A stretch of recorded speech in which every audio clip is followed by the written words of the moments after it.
সময়ত ভাইরা,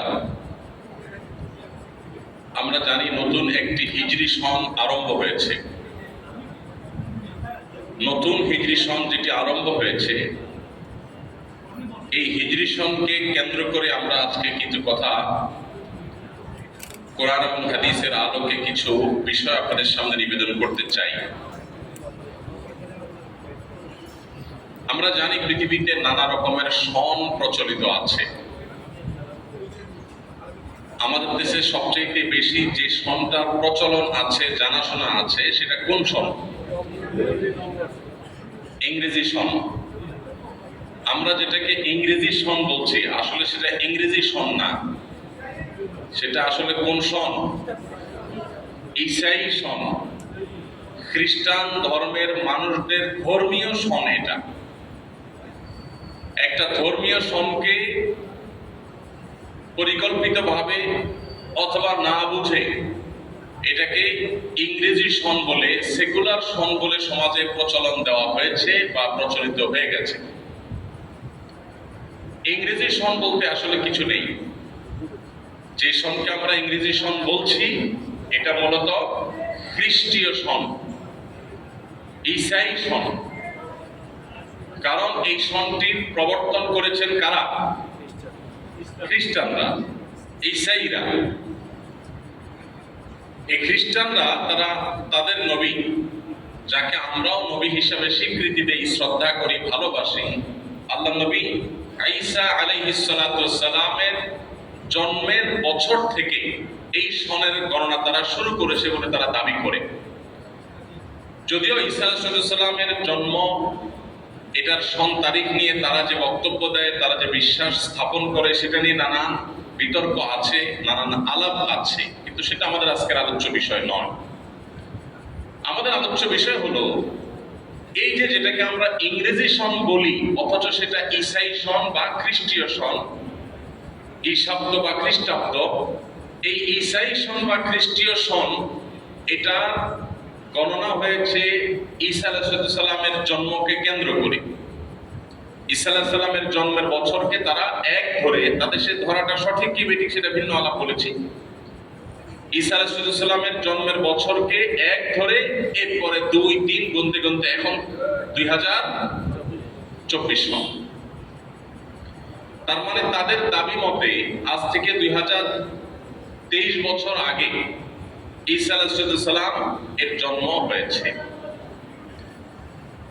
তো এই যে ঈসাই সন বা খ্রিস্টাব্দ, এটার সন গণনা শুরু হয়েছে খ্রিস্টানদের দাবি মতে ঈসা আলাইহিস সালামের জন্মকে কেন্দ্র করে। ঈসা আলাইহিস সালামের জন্ম, এটা কি আনন্দের বিষয় না দুঃখের বিষয়? ঈসা আলাইহিস সালাম দুনিয়াতে আগমন করেছেন, এটার জন্য আপনারা কি আনন্দিত না দুঃখিত? তাহলে একটি আনন্দের বিষয়কে কেন্দ্র করে ঈসাই সনের গণনা শুরু হয়েছে, ঠিক না বেঠিক? একটা আনন্দের ঘটনাকে কেন্দ্র করে ঈসাই সনের গণনা কি হয়েছে? আরম্ভ হয়েছে। এরকম আরো যত সন আছে প্রসিদ্ধ, পৃথিবীর বিভিন্ন প্রান্তে প্রচলিত বিভিন্ন সাল আছে। এই সন বা সালগুলোর গণনা মূলত কোনো আনন্দ, কোনো প্রাপ্তি, কোনো অর্জনকে কেন্দ্র করে শুরু হয়। আমরা মুসলমানরা একটা সন গণনা করি, সেটার নাম কোন সন? হিজরি সন, যেটাকে আমরা বলি আরবি সন। এরা আরেকটা বলবো, হিজরি সন নাকি আরবি সন? হিজরি সন। এটা আরবি সন না। আরাবিয়ানদের আলাদা একটা সন আছে, আলাদা সন, আলাদা মাসের নাম আছে, আলাদা গণনা আছে। তো আমরা যে সন গণনা করছি, এটা আরবি সন না, এটা হিজরি সন। এই সনটা আরাবিয়ানদের না, এটা মুসলমানদের। এই সনটা কাদের ভাই? যারা পৃথিবীতে ধর্ম বিযুক্ত সভ্যতা বিনির্মাণ করতে চায়, তারা জানে না যে পৃথিবীতে যত সভ্যতা আজও টিকে আছে শত শত হাজার হাজার বছর ধরে, এই সকল সভ্যতা প্রতিষ্ঠিত হয়েছে ধর্ম বিশ্বাসের উপর ভিত্তি করে। ধর্ম বিশ্বাসের ভিত্তি ছাড়া পৃথিবীতে কোনো সভ্যতা হাজার বছর তো দূরের কথা শত বছরও টিকতে পারে না। ভাইরা আমার, তাহলে আমরা দেখলাম আমরা যেটাকে ইংরেজি সন বলি, যেটা মূলত ঈসাই সন, সেটার গণনা শুরু করেছে খ্রিস্টানরা ঈসা আলাইহিস সালামের জন্মকে কেন্দ্র করে। আর আমরা মুসলমানরা যে সন গণনা করি সেই সনের নাম হলো হিজরি সন। এই সনের গণনা হয়েছে প্রিয় নবী সাল্লাল্লাহু আলাইহি সাল্লামের হিজরতকে কেন্দ্র করে। এজন্য এটার নাম কি সন? হিজরি সন। হিজরত থেকে যেহেতু আরম্ভ হয়েছে এজন্য তার নাম হিজরি সন। তাহলে আমরা হিজরি সনকে আরবি সন বলবো না, মনে থাকবে তো ইনশাআল্লাহ। হিজরি সনকে আরবি সন বলাটা ভুল। এটা আরবদের জিনিস না, এটা মুসলমানদের জিনিস। হিজরতের সাথে কি আরবদের সম্পর্ক না মুসলমানদের সম্পর্ক? আমাদের প্রিয় নবী সাল্লাল্লাহু আলাইহি সাল্লামের ভাষা আরবি ছিল, তিনি আরবে জন্মগ্রহণ করেছেন, কিন্তু সাধারণত কোরআনে কারীমে আল্লাহ রাব্বুল আলামিন তাকে যে পরিচয় দিয়েছেন বিভিন্ন ভাবে, রাসূলকে আল্লাহ রাব্বুল আলামিন রাউফ, রহিম, আমিন বিভিন্ন শব্দ দ্বারা যে ঘোষিত করা হয়েছে, এর মধ্যে কোথাও দেখবেন না আল্লাহ তাআলা তাকে আরাবিয়ানদের রাসূল বা আরাবিয়ান রাসূল বলে পরিচয় দিয়েছেন। তিনি পৃথিবীর সকল ধর্ম বর্ণ নির্বিশেষে সব মানুষের রাসূল। তিনি শুধু আরাবিয়ানদের না, তিনি গোটা বিশ্ব মানুষের, মানবতা। তাহলে মুসলমানদের যে হিজরি সন, এটা গোটা বিশ্বের মুসলমানদের, এটা আরাবিয়ানদের সন না, এটা আরবি সন না, হিজরি সন। মনে থাকবে তো ইনশাআল্লাহ।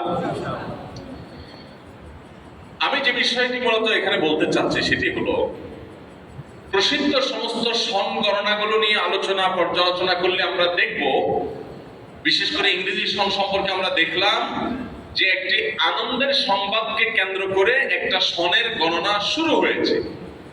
আর মুসলমানদের যে হিজরি সন, এই হিজরি সনের গণনা শুরু হয়েছে যেই ঘটনাকে কেন্দ্র করে, সেটি হলো আমাদের প্রিয় নবী সাল্লাল্লাহু আলাইহি সাল্লামের নিজের মাতৃভূমি মক্কা থেকে রাতের গভীরে আবু বকর রাদিয়াল্লাহু তাআলাকে সাথে নিয়ে নিজের মাতৃভূমিতে থাকতে না পেরে রাতের অন্ধকারে আল্লাহর নির্দেশে মাতৃভূমি ত্যাগ করে, মায়া ত্যাগ করে, কষ্ট করে, মনে কষ্ট নিয়ে মদিনায় চলে যেতে হয়েছে।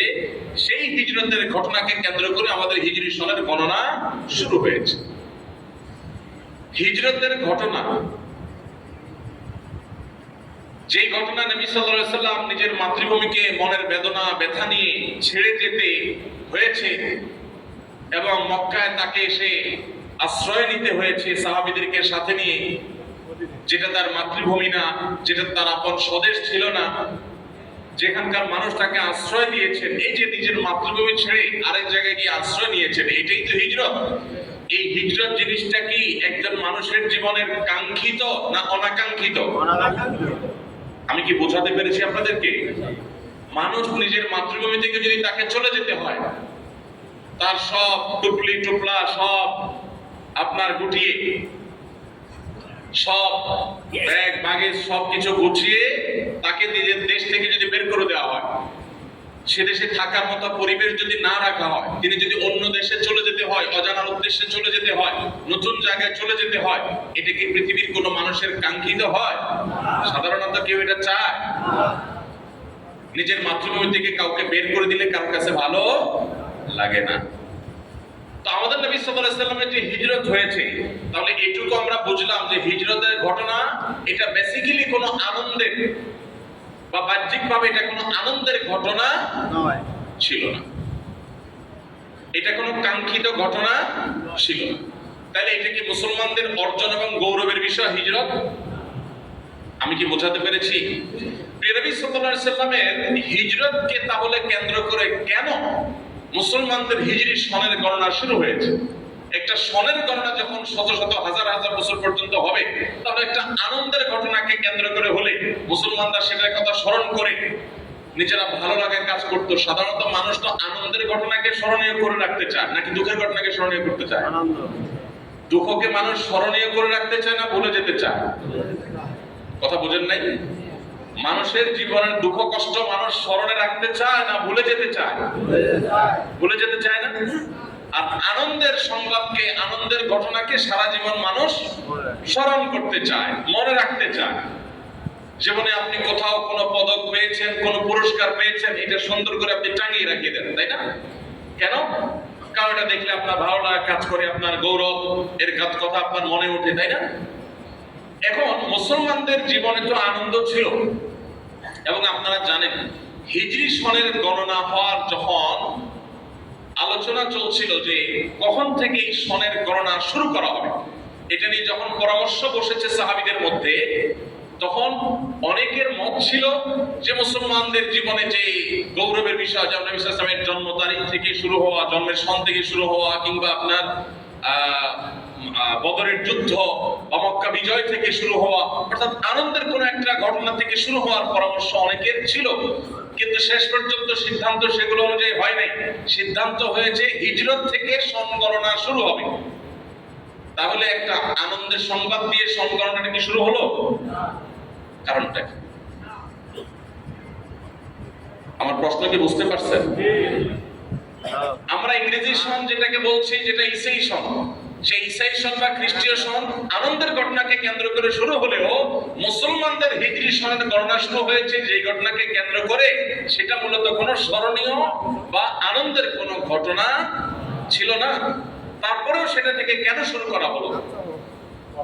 যদি মক্কা বিজয়ের বছরটাকে এক ধরে সন গণনা শুরু হতো হিজরি সন, তাহলে আজকে আমরা হিজরি সনের উল্লেখ যখন করতাম তখনই আমাদের মক্কা বিজয়ের গৌরব গাথার কথা মনে হতো, গৌরবে আমরা প্রফুল্ল থাকতাম, আমাদের ভালো লাগা কাজ করত।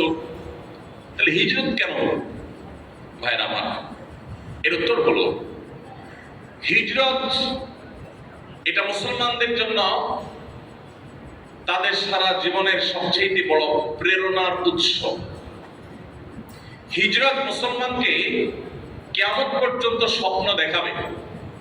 হিজরত মুসলমানকে বহু শিক্ষা দিবে।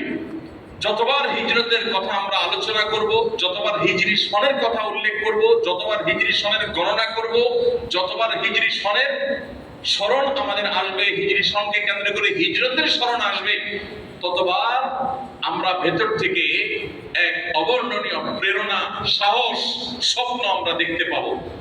হতে পারে সেই ঘটনা অনাকাঙ্ক্ষিত, কিন্তু সেই অনাকাঙ্ক্ষিত ঘটনা আমাদেরকে শক্তি যোগাবে, সামর্থ্য যোগাবে, স্বপ্ন দেখাবে, আমাদেরকে সাহস যোগাবে, সামনে এগিয়ে যেতে সহযোগিতা করবে। আর সেজন্যই মুসলমানদের শুধুমাত্র আনন্দে উদ্দোলিত হওয়া, মুসলমানরা শুধুমাত্র গৌরব গাথা দিয়ে তারা খুশি থাকা, এটা মুসলমানদের জীবনের প্রধান বিষয় নয়। বরং মুসলমানদের জীবনের প্রধান বিষয় হলো যে তার জীবনের সঠিক পথ চলতে যাতে তাকে অনুপ্রেরণা যোগায়, সাহস যোগায়, শক্তি যোগায়, সামর্থ্য যোগায়। এরকম বিষয়গুলো আমাদের জীবনে বেশি প্রয়োজন। ভাইরা আমার, আমাদের বেঁচে থাকার জন্য এই প্রেরণা কত বেশি প্রয়োজন সেটা আমরা হিজরতের শিক্ষাগুলো নিয়ে আলোচনা করলে দিনের আলো মতো পরিষ্কার হয়ে যাবে ইনশাআল্লাহ। আসুন আমরা হিজরতের শিক্ষাগুলো নিয়ে আলোচনা করি। নবী করিম সাল্লাল্লাহু আলাইহি ওয়াসাল্লামের হিজরত কেন এত গুরুত্বপূর্ণ হয়ে গেল? অনাকাঙ্ক্ষিত ঘটনা হওয়া সত্ত্বেও যে হিজরত থেকেই সন গণনা মুসলমানরা শুরু করেছে, সাহাবায়ে শুরু করেছে।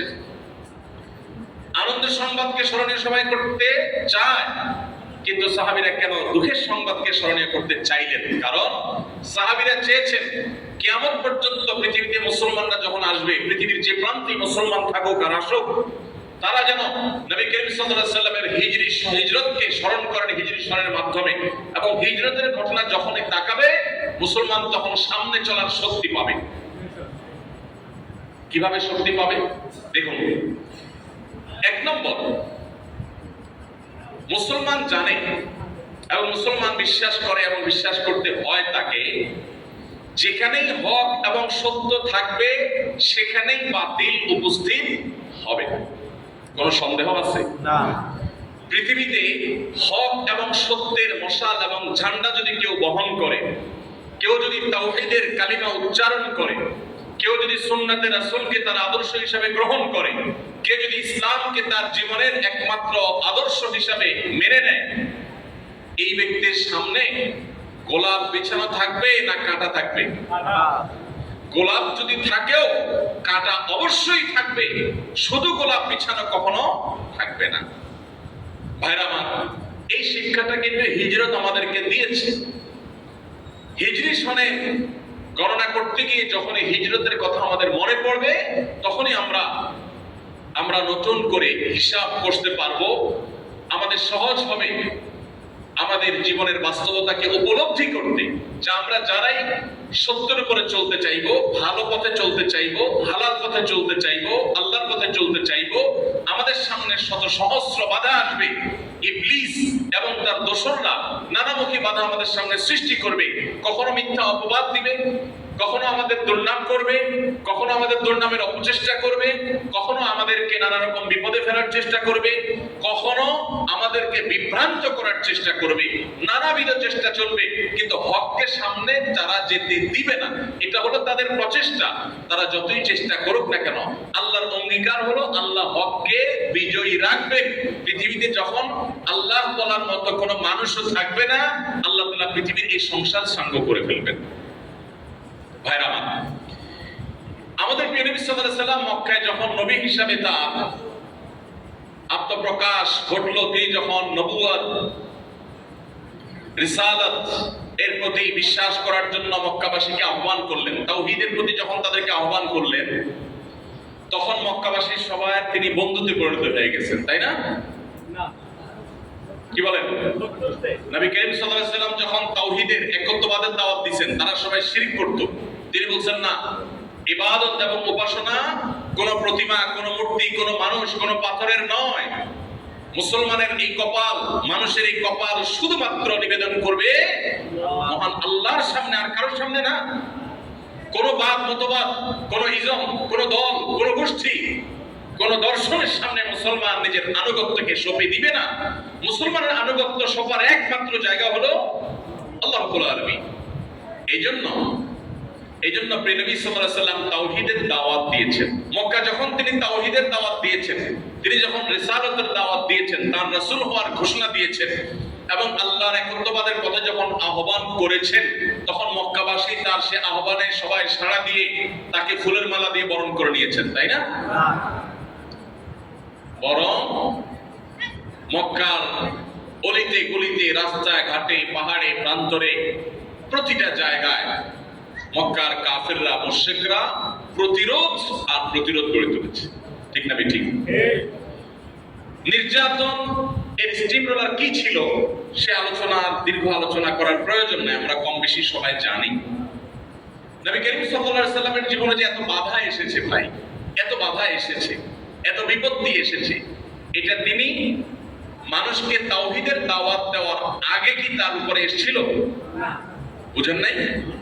তিনি যখন নবুয়ত এবং রিসালাতের প্রতি মানুষকে আহ্বান করেছেন, জিবরিলের মাধ্যমে আল্লাহর পক্ষ থেকে ওহী পাওয়ার পর থেকে যে তাওহীদ রিসালাতের দাওয়াত দেওয়া শুরু করেছেন, তার আগ পর্যন্ত মক্কাতে তার কোনো শত্রু ছিল? কোনো শত্রু ছিল না। মক্কাবাসী তাকে অকপটে স্বীকার করে নিয়েছে আল আমিন বলে। কি বলে? আল আমিন মানে কি? বিশ্বস্ত, যাকে বিশ্বাস করা যায়। সেই মানুষটাই যখন বলল, ইয়া আইয়ুহান নাস কুলু লা ইলাহা ইল্লাল্লাহ তুফলিহু, হে মানুষ সকল, লা ইলাহা ইল্লাল্লাহ বলো, সাকসেস হবে, দুনিয়া আখিরাতে সফল হবে। আল্লাহ ইলাহা ইল্লাল্লাহকে ডিনাই করলে, অস্বীকার করলে পার্থিব অনেক সফলতা সাদা চোখে দেখা যেতে পারে, প্রকৃত অর্থের কোনোটাই সফলতা নয়। না দুনিয়াতে প্রশান্তির কারণ হবে, না আখিরাতে অনন্ত সুখের কারণ হবে। তিনি যখনই এই তাওহীদের দাওয়াত দিলেন, এতদিন যারা তাকে বিশ্বস্ত বলে শতকণ্ঠে সবাই সমস্বরে স্বীকার দিয়েছিল, সেই মক্কার মুশরিকরাই তাকে অবিশ্বাস করেছে, আঘাত করেছে, গায়ে হাত তুলেছে, গালমন্দ করেছে, নোংরা গালিগালাজ দিয়ে তাকে জর্জরিত করেছে। ঠিক না ভাই? ঠিক। তিনি যে হিজরত করতে বাধ্য হয়েছেন, আল্লাহর নির্দেশে হিজরত করতে হয়েছে তাকে।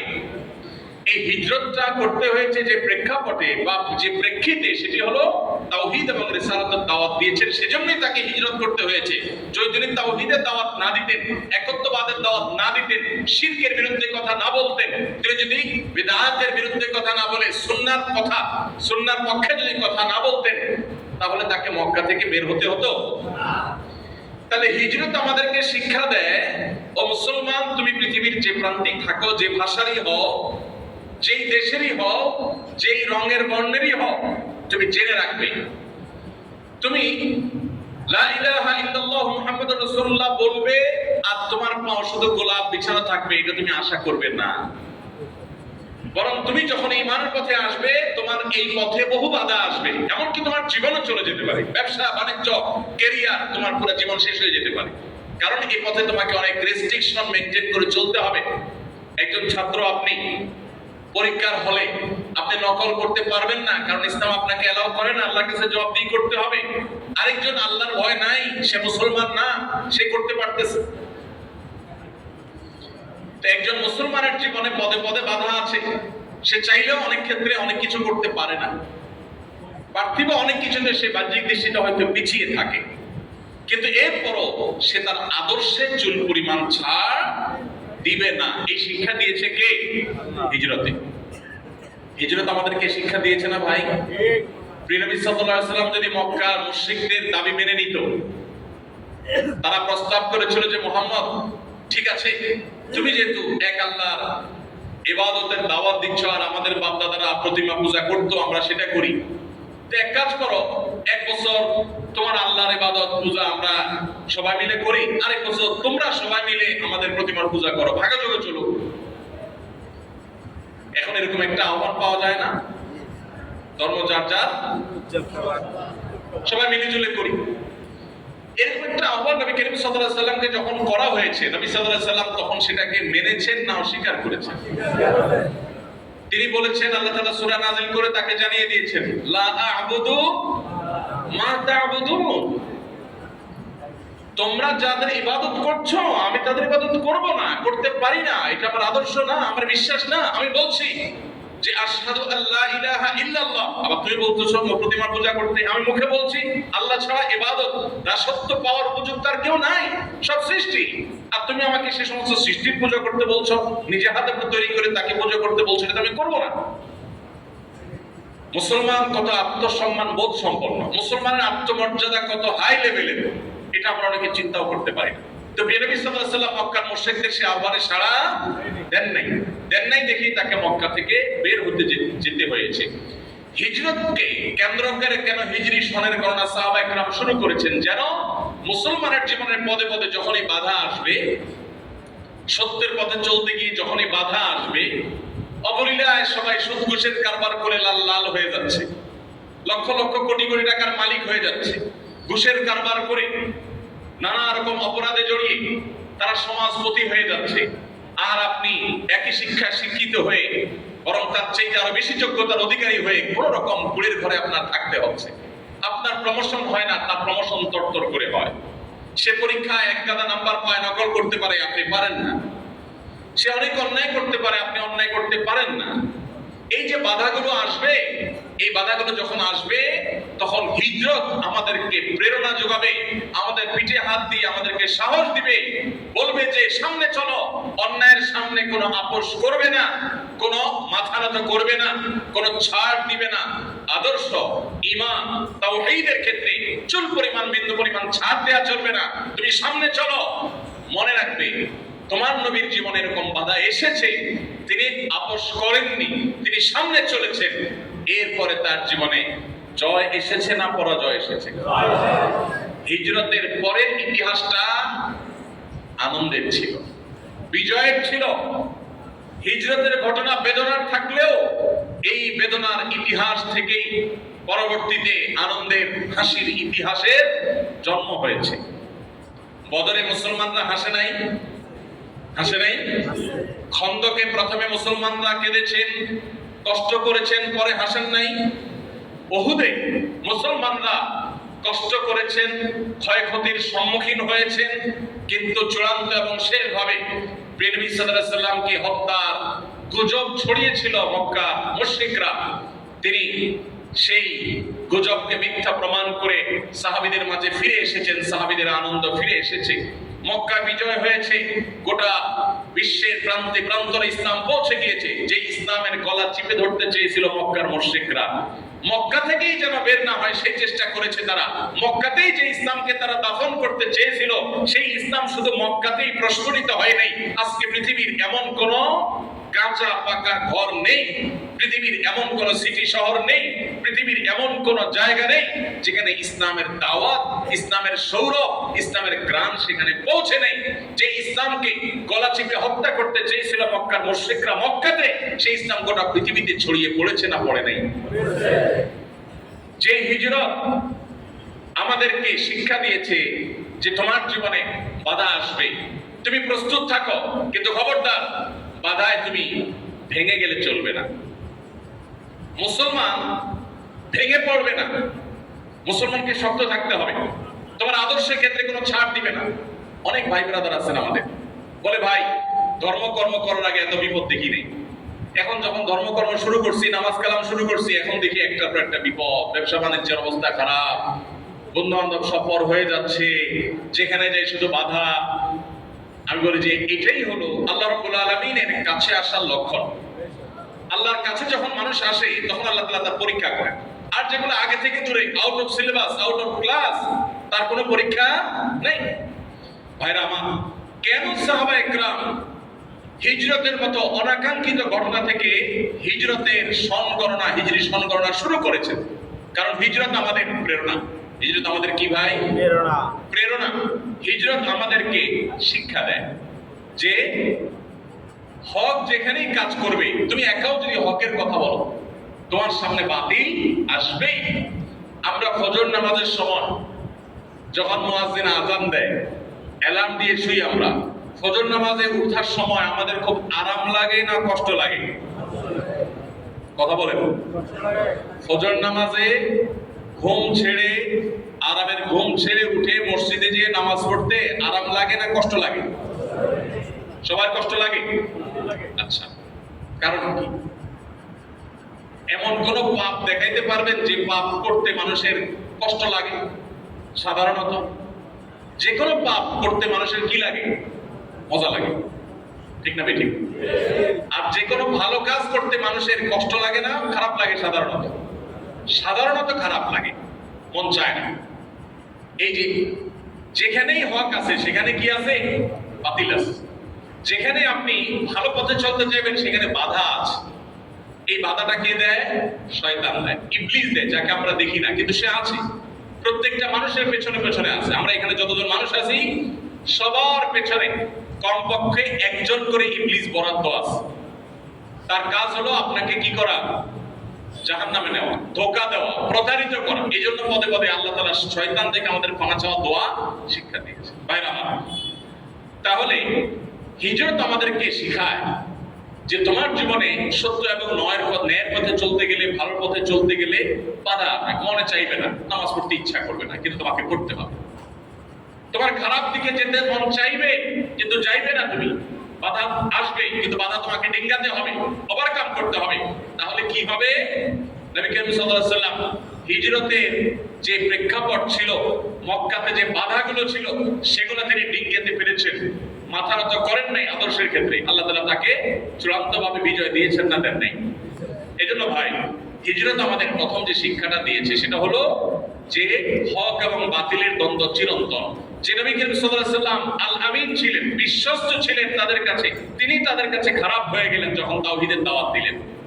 এজন্য আমরা যখনই সুন্দর হক এবং সত্যের কথা বলবো, আজ না হোক কাল, এক সময় না এক সময় বাতিল আমাদের বিরুদ্ধে নানাভাবে লেগে যাবে। আল্লাহ তাআলা আমাদেরকে সেই সমস্ত পরিস্থিতিতেও ঈমানের উপরে অটল থাকার তৌফিক দান করুন। ভাইরা আমার, হিজরত দ্বিতীয় যে বিষয়টি আমাদেরকে শেখায় সেটা হলো জীবনে কখনো ঈমানদার ডিপ্রেশনে পড়ে নিরাশ হয়ে যাবে না। ঈমানদারের জীবনে কোনো ডিপ্রেশন মানায় না, ঈমানদারকে ডিপ্রেশন সাজে না। কিভাবে সাজবে বলেন তো? আল্লাহ বলেছেন, যালিকা বিআন্নাল্লাহা মাওলাল লাযিনা আমানু ওয়া আন্নাল কাফিরিনা লা মাওলা লাহুম। আল্লাহ তাআলা ঈমানদারদের অভিভাবক। ঈমানদারদের কিছু হলে ঈমানদাররা আল্লাহর কাছে সাহায্য চায়। আল্লাহর কাছে কেউ কোনো জুলুম করলে নালিশ করে, নিজের কোনো ভুল হলে ক্ষমা চায়, আল্লাহর কাছে চাওয়া যায়, ইমানদারের সেই সুযোগ আছে।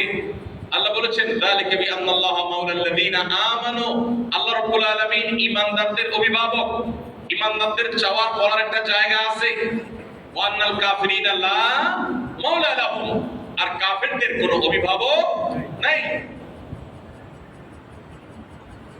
এক প্রসিদ্ধ নাস্তিক, যিনি একসময় নাস্তিক ছিলেন, পরবর্তীতে ইসলামে ফিরে এসেছেন, মুসলমানের সন্তান, মাঝে নাস্তিক হয়ে গেছেন, পরে ইসলামে ফিরে এসেছেন। তাকে যখন প্রশ্ন করা হলো, আমার পরিচিত এক ভাই, খুব কাছের একজন, তাকে যখন প্রশ্ন করলেন যে ভাই আপনি নাস্তিক ছিলেন, বুঝে শুনেই তো নাস্তিক হয়েছেন, আবার মুসলমান হয়েছেন, কারণ কি? তখন তিনি বললেন যে ভাই আমি যখন নাস্তিক হয়েছি তখন আমার প্রথম মনে হয়েছে আমি সকল গণ্ডির ঊর্ধ্বে উঠে গেছি, আমি স্বাধীন হয়ে গেছি, কি আল্লাহর হুকুম মানতে হবে, আল্লাহর কথা বাইরে চলা যাবে না, বাইন্ডিংস এর মধ্যে ছিলাম। নাস্তিক হওয়ার পর মনে হলো যে আমি রিল্যাক্স, সব মতো করতে পারতেছি। কিন্তু কিছুদিন যেতে না যেতে আমার কাছে মনে হলো যে আমি যেন কোন প্রকার দিশা, কোন প্রকার গাইড, এগুলো হারা, নির্হারা একটা পাখির মতো, মানুষের মতো হয়ে গেছে, যে আমার যেন কোনো যাওয়ার জায়গা নাই। কারণ আমার মনে হতো যে আমি একান্তে একটু কারোর সাথে কথা বলি, আমার মনের দুঃখগুলো কাউকে একটু খুলে বলি, আমার অনেক কথা আছে যেগুলো আমি কাউকে বলতে চাই, কোনো মানুষকে না, মানুষের বাইরে কাউকে একটু জানাতে চাই। কিন্তু আমি নাস্তিক্যবাদের পথে যাওয়ার পর সেটা খুঁজে পেলাম না। আমার কাছে মনে হলো যে কিছু একটার অভাব আমার জীবনে আছে। মুসলমানদের যেটা নাই, যে সে যখন কোনো বিপদে পড়ে ভোর রাতে উঠে তাহাজ্জুদের নামাজ পড়ে, সুন্দর করে ওযু করে তাহাজ্জুদ উত্তম রূপে পড়ে, এরপর সে দুহাত তুলে চোখের পানি ছেড়ে দিয়ে বুক ভাসিয়ে সে আল্লাহর কাছে কায় মনোবাক্যে তার অভিযোগগুলো, তার চাওয়াগুলোকে সে নিবেদন করে। এতে সে যে হালকা বোধ করে, এটা সে যে মানসিক প্রশান্তি পায়, এটা তো আমার জীবনে নাই। আমার কাছে মনে হচ্ছিল এই অভাবটা আমার জীবনে অনেক বড় অভাব, আমি সেজন্য ইসলামে ফিরে এসেছি। যেটা দেখবেন গোটা পৃথিবীতে যারাই নাস্তিক তাদের মধ্যে ডিপ্রেশন সবচেয়ে বেশি, এবং পৃথিবীর যে দেশগুলোতে নাস্তিকের পরিমাণ যত বেশি তাদের মধ্যে আত্মহত্যার হার তত বেশি। বিশ্ব স্বাস্থ্য সংস্থা প্রতি বছর সারা পৃথিবীতে আত্মহত্যা যে মানুষ করে এটার বিভিন্ন হার তারা বের করে। ধর্মীয় বিশ্বাসের ভিত্তিতে আত্মহত্যার যে হার আপনি যাচাই করে দেখতে পারেন, প্রায় প্রতি বছরই আত্মহত্যার হার এবং প্রবণতা সবচেয়ে বেশি থাকে হলো নাস্তিকদের মধ্যে। কারণ তাদের আসলে যাওয়ার কোনো জায়গা থাকে না। মানুষ মাত্রই জীবনে বিপদ থাকবে, পেরেশানি থাকবে, নিঃসঙ্গতা থাকবে, একাকিত্ব থাকবে, সে কারোর সাথে কথা বলতে চাইবে, কারোর সান্নিধ্য চাইবে, কারোর আশ্রয় চাইবে। এটা মানুষের স্বকীয়তার মধ্যে, স্বভাবের মধ্যে আল্লাহ দিয়ে দিয়েছেন। যখন সেটা পাবে না তখন সে ডিপ্রেসড হয়ে যাবে। ইমানদার কখনো ডিপ্রেশনে ভুগবে না। হিজরত আমাদেরকে সেই শিক্ষা দেয়। কিভাবে দেয়? নবী করিম সাল্লাল্লাহু আলাইহি ওয়াসাল্লামের হিজরতের কথা একটু আগে আমি বলছিলাম। হিজরত তিনি করেছেন, এটা কোনো সুখের ঘটনা না যে মাতৃভূমি ছেড়ে তাকে চলে যেতে হয়েছে, কিন্তু তিনি চলে গিয়েছেন আল্লাহর নির্দেশে। আল্লাহ বলেছেন ঠিক আছে চলে যান, চলে গিয়েছেন। তিনি তো পাল্টা আল্লাহকে প্রশ্ন করেন নাই, আল্লাহ আমি তোমার তাওহীদের পথে দাওয়াত দিয়েছি, তাহলে আমার কেন যাইতে হবে এখান থেকে? তুমি কি পারো না ফেরেশতা পাঠায়া এগুলো সবগুলো সাইজ করে ফেলতে, শিক্ষা দিয়ে দিতে? আমি তোমার পথে মানুষকে আহ্বান করেছি, তুমি আমাকে সাহায্য করা দরকার, সেটা না করে তুমি নির্দেশ করছো যাও মদিনা, পালায় যাও, আরেক দেশে চলে যাও, নিজের মাতৃভূমি ছেড়ে চলে যাও। এরকম কোন প্রশ্ন তো নবী সাল্লাল্লাহু আলাইহি ওয়াসাল্লাম আল্লাহকে নাউজুবিল্লাহ করেননি। তিনি আল্লাহর ফয়সালা মেনে নিয়েছেন। বাহ্যিকভাবে মনে হচ্ছে যে মুসলমান পরাজিত হয়ে গেছে। মক্কা থেকে হিজরত করে করে সাহাবীরা পালিয়ে পালিয়ে মদিনায় চলে যেতে হয়েছে, মনে হচ্ছিল যে পরাজিত হয়েছে। আসলে কি পরাজয়? এটা হলো বিজয়ের সূচনা মাত্র। হিজরতের পর থেকে মুসলমানদের আর পিছে তাকাতে হয় নাই। মদিনা যারা এসেছেন, মদিনাবাসী তাদেরকে বুক উন্মুক্ত করে তাদেরকে আগলে রেখেছেন। তাদের জন্য তাদের সম্পদের অর্ধেক অর্ধেক দিয়ে দিয়েছেন, ঘর বাড়িতে জায়গা দিয়ে দিয়েছেন, পরিবারের সদস্য করে নিয়েছেন, আপন করে নিয়েছেন। নবী সাল্লাল্লাহু আলাইহি ওয়াসাল্লাম মদিনা রাষ্ট্র গঠন করেছেন। এরপর বদরের যুদ্ধে মুসলমানরা বিজয়ের হাসি হেসেছে।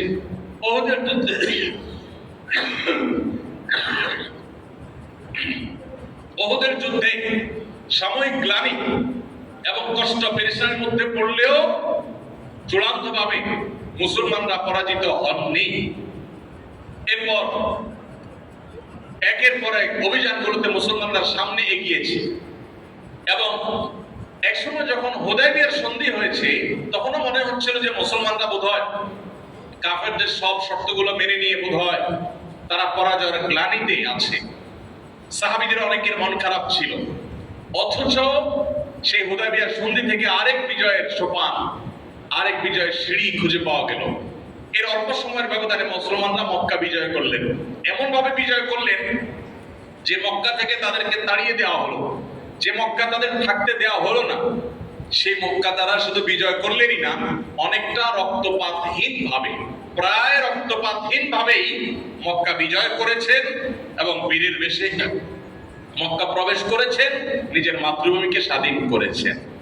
তাহলে ভাইরা আমার, হিজরত আমাদেরকে শিক্ষা দেয় ইন্না মাআল উসরে ইউসরা, ইন্না মাআল উসরে ইউসরা। নিশ্চয়ই কষ্টের পরে কি থাকে? কষ্টের পরে না। আল্লাহ কষ্টের পরে বলেন নাই, আল্লাহ বলেন নাই ইন্না বাদাল উসরে ইউসরা, আল্লাহ বলেন নাই। আল্লাহ বলেছেন ইন্না মাআল উসরে, নিশ্চয়ই কষ্টের সাথেই কি থাকে? সুখ থাকে। নিশ্চয়ই দুঃখের সাথে কি থাকে? সুখ থাকে, সাথেই আছে অ্যাটাচড। শুধুমাত্র দুঃখের সীমানাটা পার হতে না হতেই সুখের দেখা পাওয়া যাবে। এজন্য ইমানদার যত কষ্টই থাকুক, ইমানদার অপেক্ষা করবে যে কষ্ট চিরকাল থাকবে না। এই কষ্ট চিরকাল, অনন্তকাল প্রলম্বিত হবে না, হতে পারে না। অনেক ভাইরা আসেন, আয়েশা বলেন, ভাই আমার জীবনে কষ্টের কোনো শেষ নাই, আমি জনম দুঃখী। অনেকে বলেন বাবার সংসারে কষ্ট করেছেন, অনেক মেয়েরা অভিযোগ করেন বাবার সংসার থেকে এসে বিয়ে হয়েছে, স্বামীটাও অমানুষ, তার সংসারে তার কষ্ট করতে হয়েছে। আনফরচুনেটলি স্বামীর পর ছেলে মেয়েগুলোকে নিয়ে আশা বুক বেঁধে জীবন কাটাবেন, দেখা গেল যে পোলাপান গুলো অমানুষ। অনেক সময় হয় না এরকম? এরকম মা বোনরা অনেক সময় আসেন, আমি তাদেরকে বলি, বোন আপনার এই কষ্টের কোনো শেষ আছে নাকি নাই? তো উনি প্রথমে বুঝে উঠতে পারেন না। আমি বলি, এই কষ্টটা কি একসময় শেষ হবে না অনন্তকাল চলতে থাকবে? তখন বলেন যে হ্যাঁ, মরে গেলে তো শেষ। তাই বলে হ্যাঁ, আপনাকে যারা কষ্ট দিচ্ছে তারা কষ্ট দিতে দিতে আপনাকে মেরে ফেলতে পারবে, এই তো, এর বেশিতে পারবে না। নিঃস্ব করে ফেলতে পারবে, এর বেশিতে পারবে না। এরপর আপনি যদি সবর করতে পারেন, ধৈর্য ধারণ করতে পারেন, আল্লাহর ফয়সালাকে মেনে নিতে পারেন, ঈমানওয়ালা হন, তাওহীদের উপরে প্রতিষ্ঠিত হন, তাহলে মৃত্যুর সঙ্গে সঙ্গে আপনার অনন্তকালের যে জান্নাতের নেয়ামত প্রাপ্তি শুরু হবে, সেটা কি আপনার এই স্বামী, আপনার ছেলে মেয়ে, আপনার শ্বশুর বাড়ির লোকজন, আপনার বাবার বাড়ির লোকজন যারা আপনাকে জুলুম করেছে জীবনভর, তারা কি আপনার আল্লাহর জান্নাতকে ঠেকাতে পারবে? তাহলে ইমানদার ডিপ্রেশনে ভেঙে পড়ার, নিরাশ হয়ে যাওয়ার কোনো স্কোপ নাই। কারণ আমার যত বিপদই আসুক না কেন, এই বিপদের এন্ডিং আছে, কখন না কখন এটা শেষ হবে এবং সুখ শুরু হবেই হবে। কিন্তু যার ঈমান নাই তার তো আসার কোনো জায়গা। ধরেন একজন নাস্তিক, সে জুলুমের শিকার। মানুষ শুধু মুসলমানরা জুলুমের শিকার হয়, মুসলমান জুলুমের শিকার হয় না? মুসলমানের জীবনে বিপদ আপদ আসে না? ধরেন একজন আল্লাহর প্রতি অবিশ্বাসী মানুষ, তার জীবনে বিপদ আপদ এসেছে, জুলুম সহ্য করতে করতে সে মরে গেছে।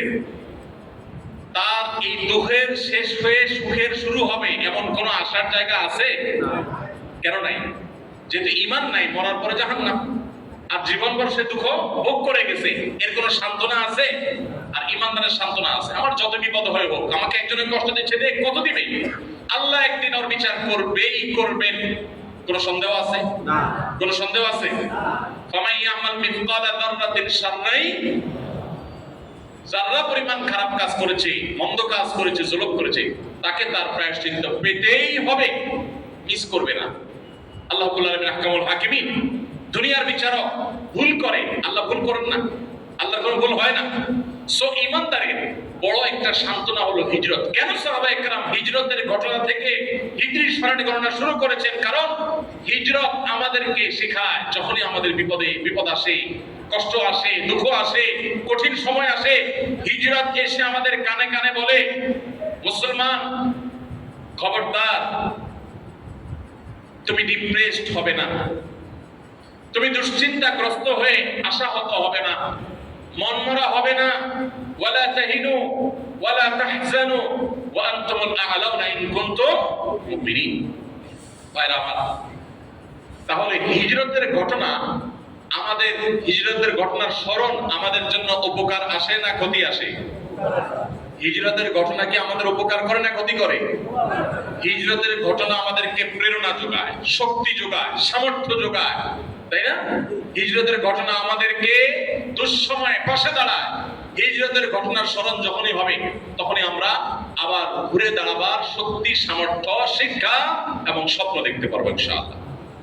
কেন সাহাবায়ে কেরামের কাছে হিজরত এত গুরুত্বপূর্ণ?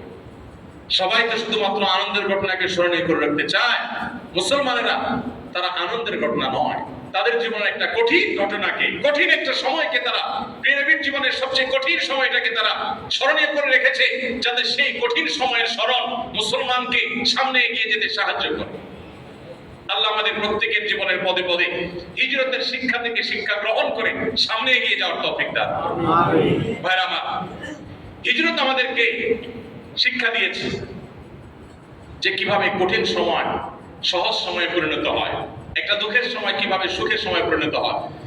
যখন মক্কা থেকে হিজরত করে সাহাবীরা মদিনায় চলে আসেন, নবী সাল্লাল্লাহু আলাইহি ওয়াসাল্লাম রাতের অন্ধকারে মদিনায় চলে আসেন, তখনও হয়তো কেউ কল্পনাও করে নাই যে মাত্র ৬-৭ বছরের ব্যবধানে, সামান্য কয়েক বছরের ব্যবধানে মুসলমানরা যেখানে মক্কায় থাকতেই পারছে না জান বাঁচাইয়া, সেখানে বীরের বেশে বুক ফুলিয়ে মাথা উঁচু করে আল্লাহর বড়ত্ব প্রকাশ করতে করতে তারা মক্কায় প্রবেশ করবে।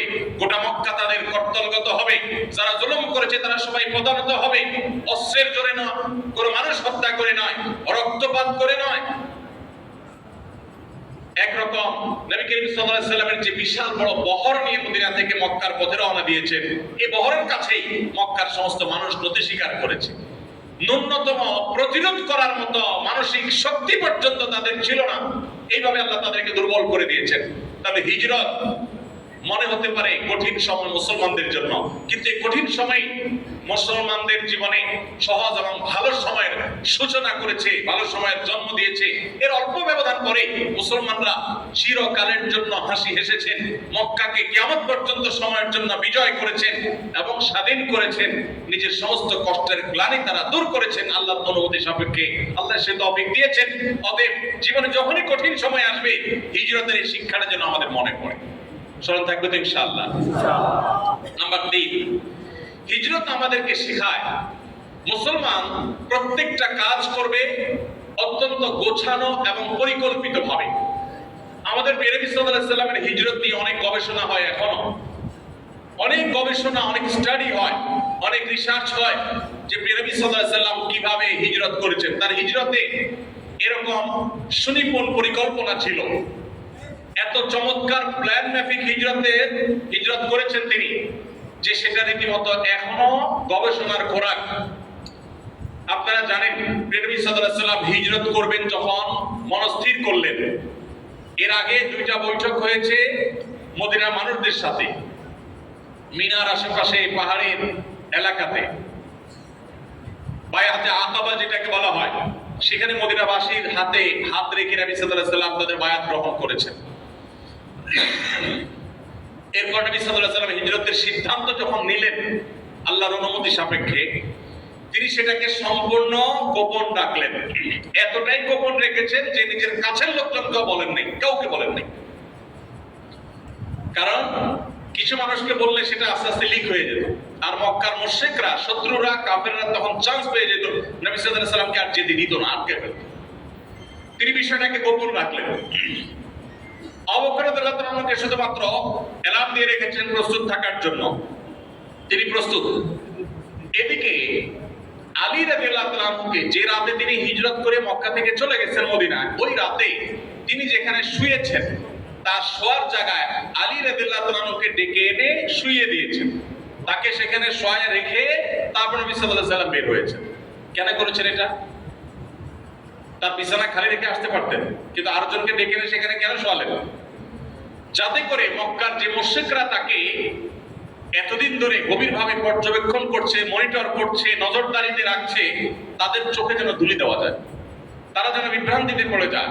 তারা যদি তাকে মনিটর করে থাকে, তাহলে রাতের অন্ধকারে আফসা আফসা কে শুয়ে আছে এটা টের না পাওয়া গেল, বিছানায় কেউ একজন আছে এটা তারা আঁচ করবে বা জানবে উকি মেরে কোনোভাবে, যাতে তারা বুঝতে না পারে যে নবী সাল্লাল্লাহু আলাইহি সাল্লাম বের হয়ে গেছেন ঘর থেকে। এই জন্য তিনি আলীকে সেখানে শোয়া গেলেন, পরিকল্পনা দেখেন। এরপর যখন তিনি চলে যাচ্ছেন, আসমা রাদিয়াল্লাহু তাআলা আনহা জাতুন নিতাকাইন তাকে দায়িত্ব দিলেন তামউইনের, তাকে দায়িত্ব দিলেন ক্যাটারিং এর, যে আমরা তো মক্কা থেকে গারে সৌরে গিয়ে আশ্রয় নিব বা আশ্রয় নিতে হয়েছে, তো গারে সৌরে যেহেতু অবস্থান করতে হবে কিছুকাল, অতএব এই সময়ে খাবার দাবার তিনি রান্না বাড়া করে এটা প্রস্তুত করে সেখানে পৌঁছানোর দায়িত্ব তাকে দিয়েছেন, পরিকল্পনা করে গিয়েছেন। এরপরে আবু বকর রাদিয়াল্লাহু তাআলার ছেলে আব্দুল্লাহ ইবনে আবি বকর, আয়েশা রাদিয়াল্লাহু তাআলার ভাই আব্দুল্লাহ ইবনে আবু বকর রাদিয়াল্লাহু তাআলাকে দায়িত্ব দিয়েছেন যে তোমার কাজ হলো আমরা যখন মক্কা ছেড়ে ডাইরেক্ট মদিনায় না গিয়ে গারে সৌরে আশ্রয় নিব, তখন তুমি মক্কার লোকজন, শত্রুপক্ষ কাফেররা কি কি আলাপ আলোচনা করে, প্ল্যান পরিকল্পনা করে, এগুলো আমার কাছে পৌঁছে দিবা, তাহলে আমরা প্ল্যান করতে সুবিধা হবে। আর তারও আগের প্ল্যান দেখে তিনি হিজরতের জন্য রাতের অন্ধকারে মক্কা থেকে ডাইরেক্ট মদিনার দিকে চলে যেতে পারতেন, কিন্তু যান নাই। মক্কা থেকে বের হয়ে যারা গারে সৌরে গিয়েছেন, হজমরা গেছেন, তারা অনেকে গেছেন, তারা জানেন মক্কার হারাম থেকে একদম কাছে, বেশি দূরে না গারে সৌর। তো নবী সাল্লাল্লাহু আলাইহি সাল্লাম হারাম থেকে বের হয়ে, নিজের এলাকা থেকে বের হয়ে সামান্য কিছু দূর গিয়েই একটা গুহায় গিয়ে, পাহাড়ের চূড়ার একটা গুহায় গিয়ে আশ্রয় নিয়েছেন। সোজা যান নাই। কেন সোজা যান নাই? কারণ সোজা যেতে গেলেই মক্কার মুশরিকরা পিছনে ধাওয়া করে ধরে ফেলবে। এই জন্য তাদেরকে চোখে তুলে দেওয়ার জন্য কিছু দূর গিয়ে গর্তে আশ্রয় নিয়েছেন। এবার তারা বিভ্রান্ত হয়ে যাচ্ছে, খুঁজে পাচ্ছে না। কয়েকদিন চলে যাওয়ার পর কোনো হদিস না পেয়ে তারা যখন আশা ছেড়ে দিয়েছে, তখন নবী সাল্লাল্লাহু আলাইহি সাল্লাম বের হয়ে মদিনা পথে রওনা দিয়েছে। পরিকল্পনা দেখেন কাকে বলে, কত প্রকার কি কি। আব্দুল্লাহ ইবনে আবু বকরকে দায়িত্ব দিলেন, এদিকে তুমি মক্কার মানুষরা কি কানাঘুষা করে আলাপ আলোচনা করে আমাদের কাছে সংবাদ পৌঁছাবা। এদিকে আমর ইবনে ফুহাইরা রাদিয়াল্লাহু তাআলা আনহু আরেকজন সাহাবী, তাকে দায়িত্ব দিলেন আব্দুল্লাহ ইবনে আবু বকর যেহেতু আবু বকরের ছেলে, আর আবু বকর যেহেতু নবী সাল্লাল্লাহু আলাইহি ওয়াসাল্লামের সাথে আছে, অতএব এই লোকটা যখন মক্কা থেকে গারে সৌরের দিকে যাবে, তখন যে তার পদচিহ্ন, তিনি যে হেঁটে হেঁটে যাবেন তার পায়ের ছাপ পড়বে না, এই ছাপগুলো দেখে তো মক্কার মুশরিকরা ওই ছাপ অনুসরণ করে করে আমাদের ধরে ফেলবে। এই জন্য সে পায়ের ছাপটা মুছে দেওয়ার জন্য আমর ইবনে ফুহাইরাকে নিযুক্ত করেছেন যে তুমি তোমার ছাগলের পাল, এক পাল ছাগল নিয়ে আব্দুল্লাহ যখন হেঁটে যাবে তখন তার পেছন দিয়ে ছাগলের পাল ছেড়ে দিবে, যে ছাগলের পাল হেঁটে ওনার পায়ের চিহ্ন মুছে দিবে। কোন দিকে গেছে এটা তারা হদিস পাবে না। এরপর আব্দুল্লাহ ইবনে উরাইকিন আরেকজনকে দায়িত্ব দিয়েছেন, যিনি মদিনার পথ খুব ভালো করে চিনেন। মক্কার মুশরিকদের তারা যেন বিভ্রান্তিতে পড়ে যায়, তারা যেন বুঝে উঠতে না পারে কোন কোন পথে যাওয়া যেতে পারে, প্রসিদ্ধ পথ এর বাইরে কোন কোন পথ আছে, এগুলো দেখভাল করার জন্য, এগুলোতে রাহবারি এবং পথ নির্দেশ করবার জন্য আব্দুল্লাহ ইবনে উরাইকিনকে রেখেছেন। তাহলে দেখেন এত সুনিপুণ পরিকল্পনা করে হিজরত করেছেন যে মক্কার মুশরিকদের যত প্ল্যান প্রোগ্রাম, তাদের যত প্রস্তুতি সব ভেসে গেল, কোনটা কাজে আসলো না। নবী সাল্লাল্লাহু আলাইহি ওয়াসাল্লাম নিরাপদে হিজরত করে মদিনায় ঠিকই পৌঁছে গেলেন। এই হিজরত আমাদেরকে শিক্ষা দেয় জীবনের প্রত্যেকটা পদে পদে এভাবে সুন্দর সুনিপুণ পরিকল্পনা করে এগিয়ে যেতে হবে। আপনি মুসলমান, ব্যবসা বাণিজ্য করতে নামছেন, 2 দিন উল্টাপাল্টা ব্যবসা বাণিজ্য করে বাকি ঝুঁকি দিয়ে ব্যবসা বাণিজ্য শেখা ছাড়া ব্যবসা করতে গিয়ে ধরা খেয়ে এরপরে বলতেছেন আমি আল্লাহর নাম নিয়ে ব্যবসা শুরু করছি, 2 নম্বরে করি নাই, তারপরও আল্লাহ আমারে বরকত দেয় না, আমার ব্যবসা শেষ হয়ে গেছে। আপনি সুন্দর করে পরিকল্পনা করেন নাই, দৌড় দিচ্ছেন কার? আল্লাহ। আছে না নাই আমাদের জীবনে এরকম? ভাইরা আমার, হিজরত আমাদেরকে শেখায় মুসলমান তার জীবনের প্রত্যেকটা কাজকে তার আল্লাহর দেওয়া বিবেক বুদ্ধি খরচ করে সর্বোচ্চ সুন্দরভাবে পরিকল্পনা করে খুবই সুন্দরভাবে সাজিয়ে গুছিয়ে তারপর কাজ করবে। এই শিক্ষা ইসলাম দিয়েছে। এবং প্রত্যেকটা মানুষের মধ্যে প্রোডাক্টিভিটি আছে, অ্যাডভান্টেজ আছে, সৃষ্টিশীলতা আছে, বিশেষ যোগ্যতা আছে, কাজে লাগাতে হবে। অনেকে কাজে লাগাতে না পারে শুধু দোষারোপ করেন। দোষারোপ নাই, প্রত্যেকের প্রয়োজন অনুযায়ী তাকে কাজে, নবী সাল্লাল্লাহু আলাইহি ওয়াসাল্লাম এখানে কতগুলো মানুষকে কাজে লাগিয়েছেন, কাকে দিয়ে কোন কাজ হবে তাকে সেই কাজের জন্য সেট করেছেন। তাহলে তিনি আমাদেরকে পরিকল্পনার শিক্ষা দিয়েছেন হিজরতের মাধ্যমে। নাম্বার 4, হিজরতের মাধ্যমে নবী সাল্লাল্লাহু আলাইহি ওয়াসাল্লাম শিক্ষা দিয়েছেন শুধু পরিকল্পনা করেই আমি সবকিছু করে ফেলবো, মুসলমানের এই বিশ্বাস থাকবে না। মুসলমান পরিকল্পনা ঠিকই করবে, কিন্তু বিশ্বাস থাকবে যে হবে সেটা যেটা আল্লাহ ফয়সালা করেছেন। এজন্য নিজের পরিকল্পনা শতভাগ পারফেক্ট হওয়া সত্ত্বেও মুসলমান দিন শেষে পরিকল্পনা শেষে বলবেন ওয়া উফাউযিদু আমরি ইলাল্লাহ ইন্নাল্লাহা বাসীরুম বিল ইবাদ। আমি আমার চেষ্টা অনুযায়ী প্ল্যান প্রোগ্রাম করেছি আর পুরো বিষয়টাকে আমার রবের কাছে ন্যস্ত করে দিয়েছি। আল্লাহ দেখছেন সবকিছু, অতএব আল্লাহ যা করেন সেটাই হবে। আমার প্ল্যানেই যে হবে তা নয়, প্ল্যান আমার করা সর্বোচ্চ ভালোভাবে আমি করেছি। এরপর সে ভরসা করবে, তাওয়াক্কুল করবে কার উপরে? আল্লাহর উপরে। কিরকম ভরসা? যে তার জীবনে সবচেয়ে বড় বিপদ যদি আসে, পায়ের নিচ থেকে মাটি সরতে সরতে সরতে সরতে যদি একেবারে শূন্য হয়ে যায়, তার যদি পিঠ দেয়ালে ঠেকেও যায়, তারপরও সে বলবে লা তাহজান ইন্নাল্লাহা মা'ানা। নবী সাল্লাল্লাহু আলাইহি ওয়াসাল্লাম হিজরতের সময় বলেন নাই? কাকে বলেছেন? তার সফর সঙ্গী আবু বকর সিদ্দিক রাদিয়াল্লাহু তাআলা আনহু যখন বলছিলেন, হে আল্লাহর রাসূল, আমরা যে গর্তে আছি, মক্কার মুশরিকরা সে গর্তের চারপাশে ঘিরে ফেলেছে, উপর থেকে দেখা যাচ্ছে গর্ত থেকে যে ওরা উপরে দাঁড়িয়ে আছে, ওরা চতুর্দিকে খুঁজতেছে, শুধু নিচে তাকালেই আমাদেরকে দেখে ফেলবে। কঠিন সময়, ভয়াবহ অবস্থা। এখনো তো তারা দেখে ফেলবে, শুধু নিচে তাকালেই হয়। এত দুশ্চিন্তায় যখন আবু বকর রাদিয়াল্লাহু আনহু, তখন নবী করিম সাল্লাল্লাহু আলাইহি ওয়াসাল্লাম তাকে কি বলেছেন? আবু বকর, তোমার কি ধারণা, আপনার কি ধারণা ওই দুই ব্যক্তি সম্পর্কে যাদের সঙ্গে তৃতীয় সত্তা হলেন আল্লাহ, তাদের সম্পর্কে আপনার কি মনে হয় যে আল্লাহ তাদেরকে শেষ করে, আল্লাহ যাদের সাথে আছেন তাদের ক্ষতি হয়ে যাবে, এটা আপনি চিন্তা করেন কিভাবে? লা তাহজান, তিনি বলেছেন লা তাহজান ইন্নাল্লাহা, আপনি কোনো টেনশন করবেন না, আল্লাহ আমাদের সাথে আছেন, আল্লাহ আমাকে নির্দেশ করেছেন, সো কোনো অসুবিধা হবে না। ঠিকই মক্কার মুশরিকরা সবই দেখেছে, গুহার দিকে তারা তাকায় নাই, আল্লাহ তাদেরকে তাকাতে দেন না। তাহলে বোঝা গেল ইমানদারের জীবনে সবচেয়ে কঠিন সময় বা সবচেয়ে ভালো পরিকল্পনা করার পরও তাকে তাওয়াক্কুল করতে হবে। কি করতে হবে ভাই? কারণ আল্লাহ কোরআনে বলেছেন ইন্নাল্লাহা ইউহিব্বুল মুতাওয়াক্কিলিন, আল্লাহ তাআলা কাকে ভালোবাসেন? তাওয়াক্কুলকারীদেরকে ভালোবাসেন। ভাইরা আমার, তাহলে আমরা হিজরত থেকে চতুর্থ শিক্ষা পেলাম তাওয়াক্কুলের শিক্ষা, আল্লাহর উপরে ভরসার শিক্ষা, নির্ভরতার শিক্ষা। তাহলে হিজরতের ঘটনা আমাদের জীবনের পদে পদে দরকার, তার শিক্ষাগুলো আমাদের জীবনে দরকার আছে না নাই? এই জন্য হিজরি সনকে হিজরতের সাথে সম্পৃক্ত করা হয়েছে। শুধু আনন্দের ঘটনা শুনে আমরা গর্বিত হতাম, আমরা উৎসব করতাম, ফুর্তি করতাম, আমরা বগলবাজি করতাম, তাতে লাভ হতো কি?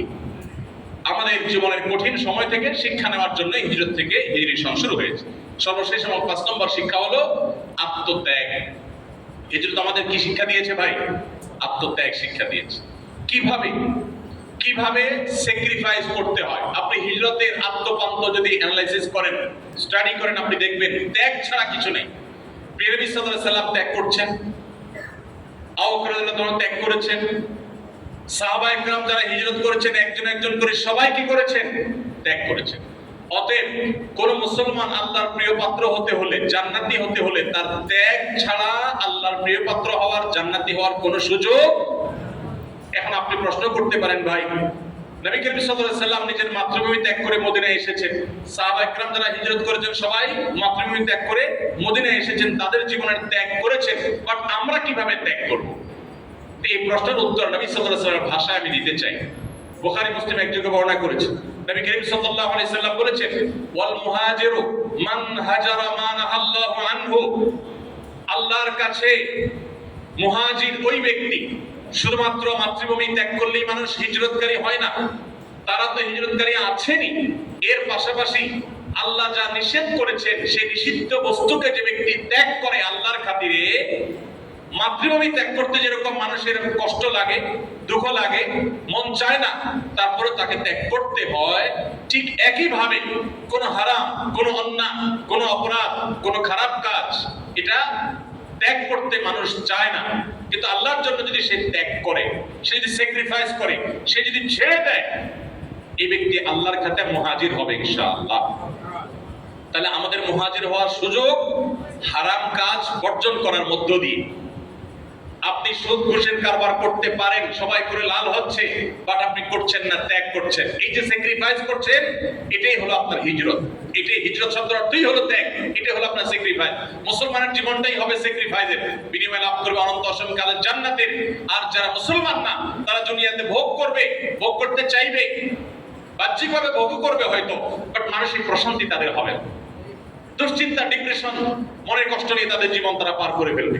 গোটা পৃথিবীতে উন্নত দেশগুলোকে নিয়ে একটু ভাবেন, একটু দেখেন, একটু চোখ কান খোলেন। ফিনল্যান্ডের মতো দেশ, সুইজারল্যান্ডের মতো দেশ, পৃথিবীর যে দেশগুলোকে বলা হয় প্রতি বছর জরিপে তারা সবচেয়ে সুখী দেশ হিসেবে 1 নম্বর হয়, চ্যাম্পিয়ন হয়, সে দেশগুলোতে মানুষের সুখের অবস্থা দেখেন।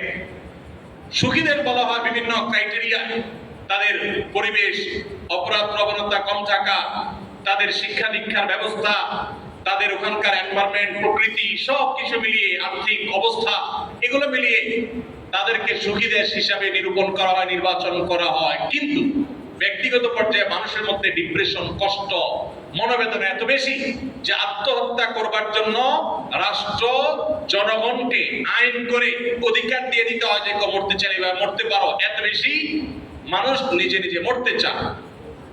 ভাইরা আমার, মানসিক অশান্তির কারণে মানুষ মরতে চায়, বাঁচতে চায় না। অনেক টাকা পয়সা আছে কিন্তু শান্তিটা নাই। কিন্তু মুসলমান ত্যাগের মধ্যেও শান্তি পায়। আল্লাহর জন্য যারা ত্যাগ করে, শান্তি পাওয়ার এই অভাবনীয়, অবর্ণনীয় স্বাদ এবং এই তৃপ্তি যাদের আস্বাদন করার তৌফিক হয় নাই, আমি বিনীতভাবে তাদেরকে অনুরোধ করতে চাই, আল্লাহর জন্য ত্যাগ করে দেখেন। জীবনে ভোগের আনন্দ তো বহু দেখেছেন, ত্যাগের আনন্দ দেখেন নাই। সাধারণত ত্যাগ করলে মনে হয় যে কষ্ট হবে, কিন্তু আল্লাহর জন্য স্যাক্রিফাইস করতে মানুষের কষ্ট হলেও স্যাক্রিফাইসের পরবর্তীতে অবর্ণনীয় তৃপ্তি অনুভব হয়, যেটা পৃথিবীর সমস্ত ভোগ একত্র করলেও তার সাথে তুলনাযোগ্য হয় না। এই জন্য ভাই, আল্লাহর জন্য সব অন্যায় বর্জন করবো তো ইনশাআল্লাহ। যে বন্ধু আমাকে মাদকের দিকে ডাকে, যে বন্ধু অন্য মেয়েকে টিজ করে, উত্ত্যক্ত করে, যে বন্ধু অন্য বন্ধুদের নিয়ে মাস্তানি করে, যে বন্ধু নামাজ পড়ে না, নামাজ পড়ার ব্যাপারে নিরুৎসাহিত করে, সে বন্ধু আমার বাল্য বন্ধু হতে পারে, অন্তরঙ্গ বন্ধু হতে পারে, সারা জীবনের বন্ধু হতে পারে। কিন্তু আমি তার সাথে সম্পর্ক ছিন্ন করব শুধুমাত্র কার জন্য? আল্লাহর জন্য। যে ওর সঙ্গ আমাকে আল্লাহ থেকে দূরে সরিয়ে দিচ্ছে, তার সঙ্গ আমাকে ভালো কাজ থেকে দূরে সরিয়ে দিচ্ছে। আর সেজন্য আমি আল্লাহকে খুশি করবার জন্য মন্দ সঙ্গীকে ত্যাগ করলাম। এই যে স্যাক্রিফাইস। হারাম সম্পর্কে জড়িয়ে গেছেন, হারাম রিলেশনে জড়িয়ে গেছেন। গোটা দেশ, গোটা পৃথিবীকে শয়তান এবং তার দোসররা ডিজাইন করছে যে তরুণরা সবাই হারাম রিলেশনে জড়িয়ে যাবে, বিবাহ উঠে যাবে, পারিবারিক বন্ধনকে তুলে দেওয়া হবে, পৃথিবী তার ধ্বংসের দিকে চলে যাবে। পৃথিবীর উন্নত দেশগুলো চলে যান। পরিবার কাকে বলে? আবার আস্তে আস্তে তারা বলতে বসেছে পরিবার ব্যবস্থাপনা গরিবদের মধ্যে, বড়লোকদের মধ্যে পরিবার ব্যবস্থাপনা কম। বিদেশে যাওয়ার দরকার নাই, দেশে একটু চোখ খুলে তাকালে দেখবেন, পয়সা কড়ি যত বেশি, সহায় সম্পদ যত বেশি, প্রভাব প্রতিপত্তি যত বেশি, পাওয়ার যত বেশি, সমাজপতি যত বেশি, দেখবেন দাম্পত্য কলহ তত বেশি, বিয়ে তত বেশি ভাঙে। আর যত গরিব, দেখবেন যে বিবাহ তুলনামূলকভাবে তত মজবুত থাকে। মিলে দেখবেন ভাইরা আমার। তো শয়তান এবং তার দোসররা গোটা পৃথিবীকে ডিজাইন করছে যে মানুষকে যেভাবেই হোক যৌন অপরাধে জড়িয়ে ফেলতে হবে, বিবাহের বাঁধ তুলে দিতে হবে। আপনি হারাম সম্পর্কে জড়িয়ে গেছেন, শয়তানের প্ররোচনা প্ররোচিত হয়ে এখন আপনার বোধোদয় হয়েছে যে আপনি হারামের পথে গিয়েছেন, আপনি ভালো কাজ করেন নাই। আপনি আল্লাহর জন্য স্যাক্রিফাইস করলেন, কাট করে ফেললেন, দূরে সরে আসলেন। আপনি একটা অন্যায় কাজ করতে যাচ্ছেন, করতে পারেন চাইলে, কিন্তু আল্লাহর জন্য করলেন না, ফিরে আসলেন। ভাইরা আমার, এই কাজগুলো যদি করা যায় তাহলে সেক্ষেত্রে নবী করিম সাল্লাল্লাহু আলাইহি ওয়াসাল্লাম ভাষা অনুযায়ী হিজরত করে মানুষ যে মর্যাদা পায়, আল্লাহ রাব্বুল আলামিন আমরা এরকম আল্লাহর জন্য হারাম কাজগুলো যেগুলো করতে আমাদের অনেক লোভ হয়, সেগুলো যদি ত্যাগ করতে পারি, আল্লাহ রাব্বুল আলামিন আমাদেরকে মুহাজিরের মর্যাদা দান করবেন ইনশাআল্লাহ। সবাইকে মুহাজিরের মর্যাদা চাই তো ইনশাআল্লাহ। আল্লাহ তাআলা আমাদের সবাইকে মুহাজিরদের মতো মর্যাদা অর্জন করার তৌফিক দান। আল্লাহর জন্য সমস্ত হারামকে ছেড়ে দেওয়া, বাদ দেওয়া, সমস্ত হারামকে ত্যাগ করার ঈমানের শক্তি আরশে আজিমের মালিক আমাকে আপনাকে আমাদের সবাইকে যেন দান করেন। আল্লাহর কাছে আমরা সবাই দোয়া করি, আল্লাহ আপনি আমাদের সবাইকে মুত্তাকি পরহেজগার বানায় দেন।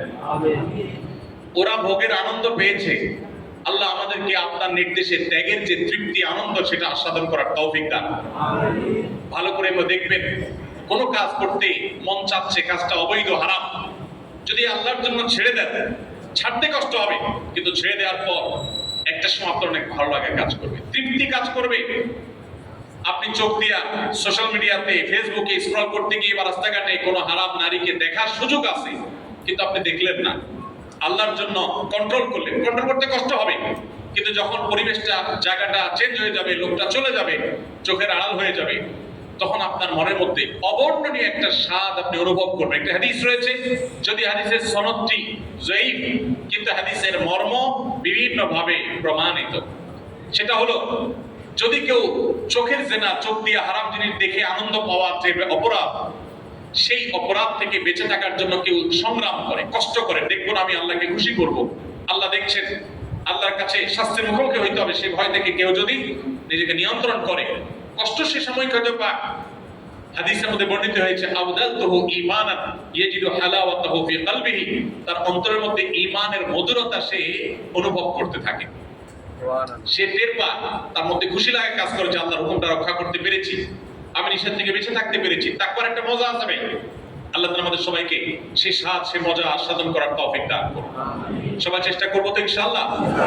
আমি সব সময় বলি ভাই, হারামের আরামটা হলো চুলকানির মতো। হারামের আরামটা কিসের মতো? চুলকানির মতো। শরীরের কোনো জায়গায় যদি চুলকানি হয় বা চুলকায়, তখন বড় বড় নখ আছে, এদিকে চুলকাচ্ছে, তখন মনে চায় নখ দিয়ে একেবারে গায়ের সমস্ত শক্তি দিয়ে চুল দিতে থাকে।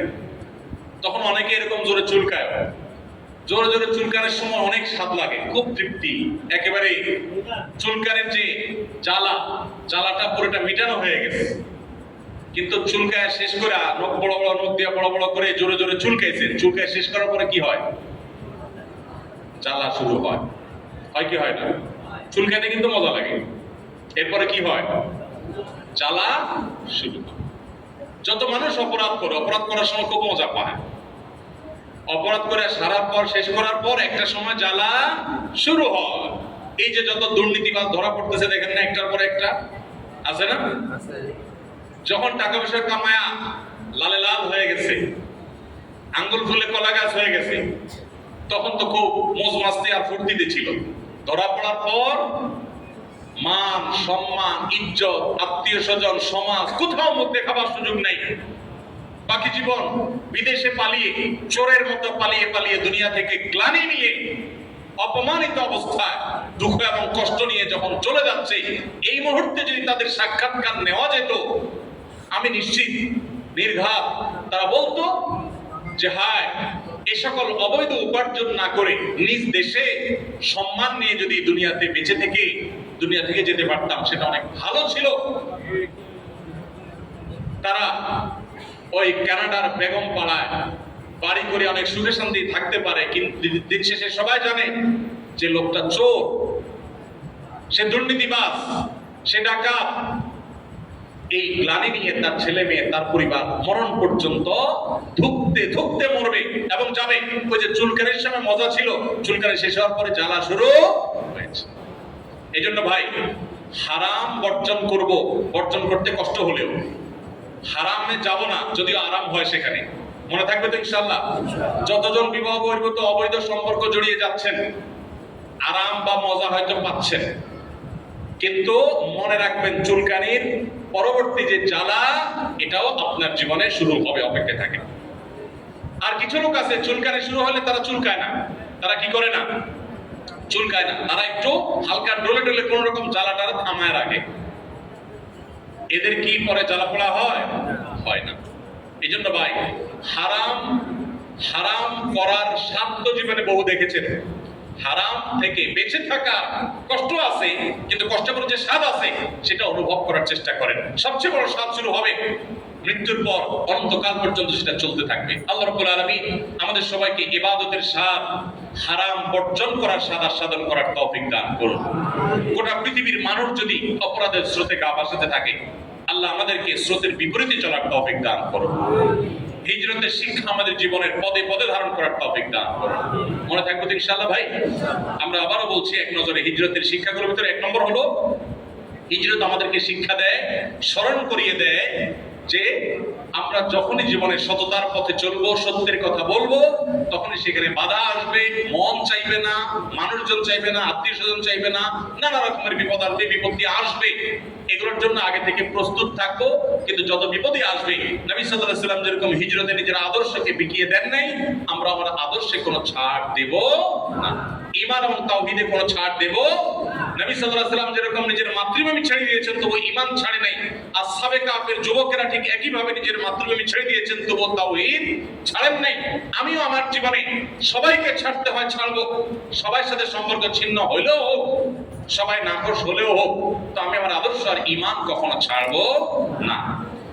হিজরত আমাদেরকে শিক্ষা দেয়, জীবনে যত বিপদই আসুক না কেন, সেই বিপদ চিরকাল প্রলম্বিত হয় না, খুব অল্প সময়ের মধ্যেই সেটা দূর হয়ে যায়। রাতের অন্ধকার, রাতের গভীরতা, অন্ধকার যত বাড়তে থাকে, সকালের আলো তত নিকটবর্তী হতে থাকে। হিজরত করেছেন নবী করিম সাল্লাল্লাহু আলাইহি ওয়াসাল্লাম, সাহাবায়ে কেরাম নিজের মাতৃভূমি ছেড়ে চলে আসতে হয়েছে, বেদনাদায়ক ঘটনা। কিন্তু এর অল্প সময়ের ব্যবধানে আবার এই মক্কা তারা বিজয় করেছেন, একরকম রক্তপাত ছাড়া বলতে গেলে। অতএব জীবনের পদে পদে যখনই দুঃখ আসবে, হিজরত আমাদেরকে প্রেরণা দিবে যে ইন্না মাআল উসরি ইউসরা। 3 নম্বর, মুসলমান প্রত্যেকটা কাজ অত্যন্ত সুনিপুণ পরিকল্পনা করে গুছিয়ে সুন্দরভাবে করবে, তার সাধ্য অনুযায়ী ভালোভাবে করবে। কোন দুর্বলতা নিয়ে অর্ধেক মার্কা কাজ করবে না, যেটাই করবে ইন্নাল্লাহা ইউহিব্বু ইযা আমিলা আহাদুকুম আমালান আইয়ুতকিনাহু, সুন্দরভাবে ভালোভাবে করবে। সেটা আমরা হিজরত থেকে শিক্ষা গ্রহণ করলাম। নবী সাল্লাল্লাহু আলাইহি ওয়াসাল্লাম কিভাবে হিজরতের প্ল্যান সাজিয়েছেন সেখান থেকে। 4 নম্বর হলো, এত প্ল্যান পরিকল্পনা করার পরও আল্লাহর প্রতি তাওয়াক্কুল হবে আমাদের মূল ভরসার জায়গা, মূল শক্তির জায়গা, যেমন নবী সাল্লাল্লাহু আলাইহি ওয়াসাল্লামের ছিল। তিনি এত কিছু করার পর আল্লাহর উপর ভরসা করেছেন। যখন কাফেররা গুহার মাথায় মুখে চলে এসেছে, তখনও বলছেন লা তাহজান ইন্নাল্লাহা, ঈমান কোন লেভেলে থাকলে শত্রুর চোখের সামনে এসে বলছেন আল্লাহই রক্ষা করবেন, দৃঢ় চিত্তে এই কথা বলতে পেরেছেন। এখান থেকে আমরা শিক্ষা পাই, জীবনে যত কঠিন সময় আসুক, আল্লাহর প্রতি তাওয়াক্কুল বা ভরসা কখনো ছাড়া যাবে। এরপরে যদি আমি বিপদে পড়ে যাই, তাহলে বুঝতে হবে আল্লাহ এর মধ্যেই আমার কল্যাণ রেখেছেন। 5 নম্বর সর্বশেষ হলো, হিজরত মানেই হলো ত্যাগ, স্যাক্রিফাইস। সাহাবীদের স্যাক্রিফাইস, নবী সাল্লাল্লাহু আলাইহি ওয়াসাল্লাম স্যাক্রিফাইস, মুহাজিরদের স্যাক্রিফাইস, পরিবারের সদস্যদের স্যাক্রিফাইস, জমি জমা রেখে, সম্পদ সম্পত্তি রেখে, প্রিয়জনদেরকে রেখে, আত্মীয় স্বজন রেখে চিরকালের জন্য চলে যাচ্ছে এমন এক গন্তব্যের উদ্দেশ্যে, যে গন্তব্য থেকে আবার কখনো নিজের মাতৃভূমিতে আসতে পারবেন কিনা নিজেও জানতেন না। এই স্যাক্রিফাইস, এটা ঈমানদারের জীবনের সবচেয়ে গুরুত্বপূর্ণ বিষয়। স্যাক্রিফাইস ছাড়া, ত্যাগ ছাড়া ঈমানদার কখনোই ঈমানদার হতে পারে না। অতএব হিজরত আমাদেরকে স্যাক্রিফাইস শেখায়। আমরা সকল হারাম বর্জন করার ক্ষেত্রে, সকল ইবাদত করার ক্ষেত্রে আল্লাহর নির্দেশকে সবকিছুর উপরে প্রাধান্য দিয়ে অন্য সবকিছুকে স্যাক্রিফাইস করব তো ইনশাআল্লাহ। আল্লাহ আমাকে আপনাকে আমাদের সবাইকে আমল করার তৌফিক দান। জাযাকুমুল্লাহু খাইরা ওয়া আখিরু দাওয়ানা আলহামদুলিল্লাহি রাব্বিল আলামিন। নামাজ কখন